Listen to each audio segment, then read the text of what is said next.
트럼프 대통령 같은 경우도 예. 유세장에서 일반 시민이 신고를 했는데도 불구하고 네. 대처를 안 했거든요. 아, 그래요? 네, 그렇기 때문에 이번 같은 경우는 우리 이제 국민들이 현장에 있을 때 분명히 거동 수상자 또 혹은 이상한 물건이 있을 때 바로바로 신고를 해서 위험한 상황이 발생하지 않게 하는 게 네. 가장 중요할 것 같습니다.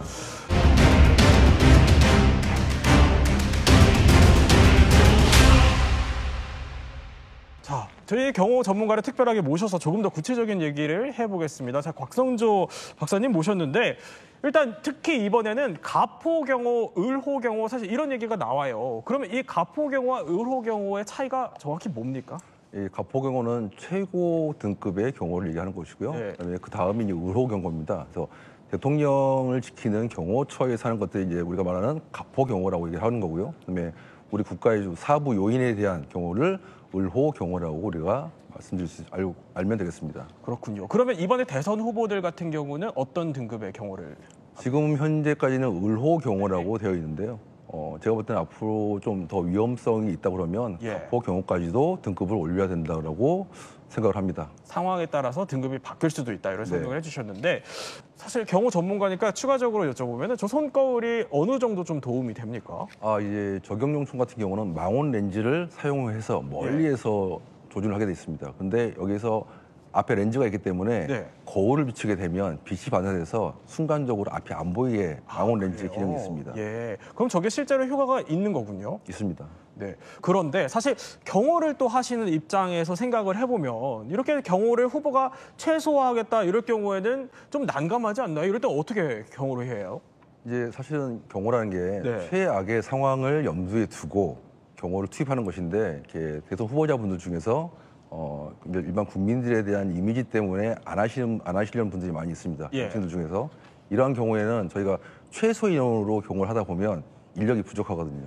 이러한 경우에는 이제 선거 캠프에 있는 분들, 관계자분들한테 도움을 요청을 해서 네. 저희가 근접에 있을 테니 주변에 이런 부분에 대해서는 관계자분들이 좀 도움을 주시면 후보자에 대한 경호를 하는데 좀 원활하겠다라고 해서 그렇게 처리하고 있습니다. 그러니까 관계자분들에게 조금 도움을 더 받으시는 그런 그렇죠. 쪽으로 경호를 하시는군요. 그럼 이렇게 사실 경호가 상당히 중요해지면서요. 지난 대선이나 뭐 다른 선거에서 우리나라 선거에서 저런 방탄 유리망을 사실 본 적은 많이 없었던 것 같은데요. 없습니다. 실제로 사용했던 사례는 없었던 건가요? 사용한 사례는 현재 없고요. 네. 보통은 이제 대통령이 사용하시는 단상 같은 경우에 이제 방탄으로 되어 있습니다. 그리고 이제 지금 현재 우리나라에서 이제 방탄 네. 유리벽을 얘기하고 있는데 사실 좀 제작이 늦어진 거죠. 사전에 좀 미리 준비를 해서 네. 준비했어야 되는데 지금 제작을 하게 되면 선거 한 중간쯤에 나온다는 얘기잖아요. 그렇죠. 그래서 이런 부분들은 좀 미리 준비해서 되는데 좀 늦었다라고 생각을 합니다. 그런데 사실 이렇게 철저하게 준비를 했어도 현장에서는 언제나 경호엔 돌발 상황은 좀 생길 것 같거든요. 네. 어떤 돌발 상황이 있나요?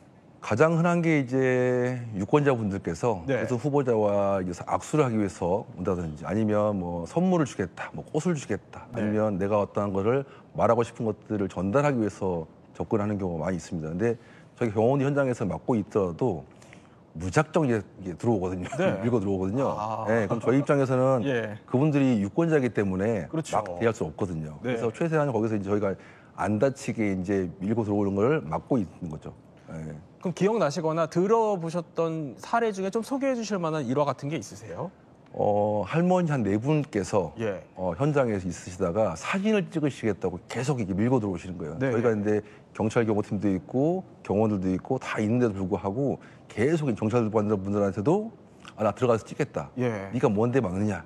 이런 식으로 그냥 무대포로 이제 들어와서 밀고 오시는 분들이 많이 있습니다. 것보다. 그렇군요. 그럴 때 굉장히 좀 난감하실 것 같긴 한데 그런데 사실 만에 하나 조금 뭐 이전의 케이스를 좀 한번 살펴보면요. 이런 일이 좀 있었잖아요. 뭐 김정남 살해 사건, 당시에 VS 뭐 가스 테러 네. 이런 경우는 사실 저거를 어떻게 경호가 막을 수 있을까 저런 상황들을 그렇게 생각이 들기도 하거든요. 이럴 경우는 대응을 어떻게 좀 해야 돼요? 이 경우에는 사실은 주변에 경호원이 없었기 때문에 발생한 것이거든요. 아, 그래요? 예. 그리고 이제 지금과 같이 대선 상황에서 현장에서 어떤 사람이 어떤 약물을 묻혀서 예. 악수를 하든지 얼굴을 댈 수도 있거든요. 그렇기 때문에 이번 같은 경우는 최대한 무조건 거리에 두기를 해서 네. 손이 닿지 않게 거리를 둬야지만이 그러한 상황이 생기지 않겠다라고 생각합니다.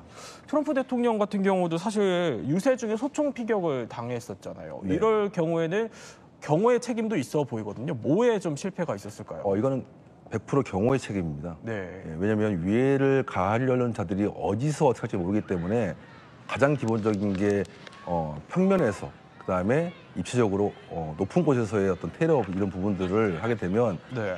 저격에 대한 부분들, 특히 이제 미국은 총기가 자유롭기 때문에 저격에 대한 부분을 확실하게 체크했어야 되는데 그 부분을 안 했기 때문에 미국에서는 발생했습니다.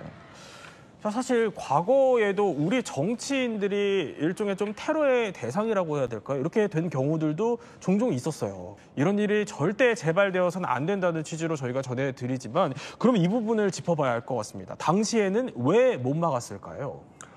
우선은 가장 첫 번째가 이제 우리나라 국민 정서상 예. 어떠한 정치인 옆에 경호원이 붙어 있는 걸 좋아하지 않습니다. 그렇기 때문에 정치인들이 경호원들과의 거리를 네. 좀 둡니다.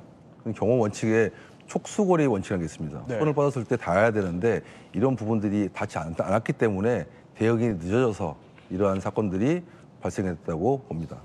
그러면은 우리가 조금 더 이제 후보들이나 정치인들을 경호 밀착 마크하는 것에 대한 인식을 조금 개선해야 하거나 바꿔야 될 필요가 있다고 보시는 건가요? 그렇습니다. 자, 그러면 사실 이러한 굉장히 무수한 위협 속에서도 어쨌든 경호원들의 몸을 던져서 막아내고 있습니다. 이 부분이 사실 어떻게 보면 경호원 입장에서 좀 두렵지 않을까 싶기도 하거든요. 근데 경호이라는 직업이 네. 자기 몸을 던져서 경호상들을 보호하는 일을 하는 거거든요. 그래서 예전에 이제 노무현 대통령께서도 네. 경호원들이 훈련하는 것을 보시고 눈물을 흘렸다라는 얘기도 있고. 저 때 당시. 네, 그렇죠. 예. 그런 부분도 있고요. 그다음에 경호원들이 그렇게 목숨을 바쳐서 하기 때문에 예전에 그 아웅산 테러 사건 같은 경우에서도 경호관 2분이 현장에서 순직하신 사건도 있었습니다. 그럼 이쯤 되면 권상희 평론가? 경호원 선발도 상당히 좀 중요해 보이거든요. 박성준 박사. 그러면 대선 후보의 가족도 경호 대상일까요? 네, 대상입니다. 오예요. 네. 네. 그 이유는 네. 경호 대상자가 가족이 포함이 안 됐을 경우에 혹시라도 가족을 인질로 해서 어떤 걸 할 수 있기 때문에 그럴 수 있죠. 네, 예. 그래서 이제 요인경호법을 발의를 했는데 아직까지 통과되고 있지 않은데 네. 앞으로 제가 볼 때는 이런 법도 좀 통과가 돼야 되지 않을까 생각을 하고 있습니다. 말씀을 해주시는 거 보니까 대선 후보의 가족들도 당연히 경호가 필요하겠다 이런 생각이 드는데 그런데 어쨌든 말씀을 해주셨던 것처럼 대선 후보의 안전도 중요하지만 표심을 잡기 위한 후보들의 열전도 상당히 중요한 입장이라서 두 마리 토끼를 다 잡아야 한다. 이게 대통령 후보 경호에 대한 어떻게 보면은 제일 핵심인 것 같아요. 그러면 앞으로 어떤 좀 경호 전략이 필요할까요?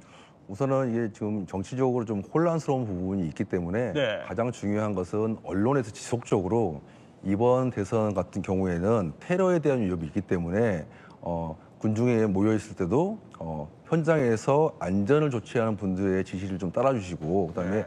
거리를 최대한 좀 멀리 있으시고 그다음에 불필요한 것들을 휴대한다든지 아니면 불필요한 행동을 안 하시는 게 가장 좀 중요하지 않을까 생각을 합니다.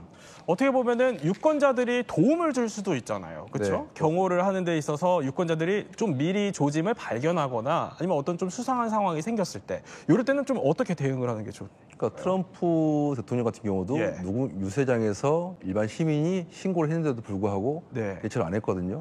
그래요? 네, 그렇기 때문에 이번 같은 경우는 우리 이제 국민들이 현장에 있을 때 분명히 거동 수상자 또 혹은 이상한 물건이 있을 때는 바로바로 신고를 해서 위험한 상황이 발생하지 않게 하는 게 네. 가장 중요할 것 같습니다.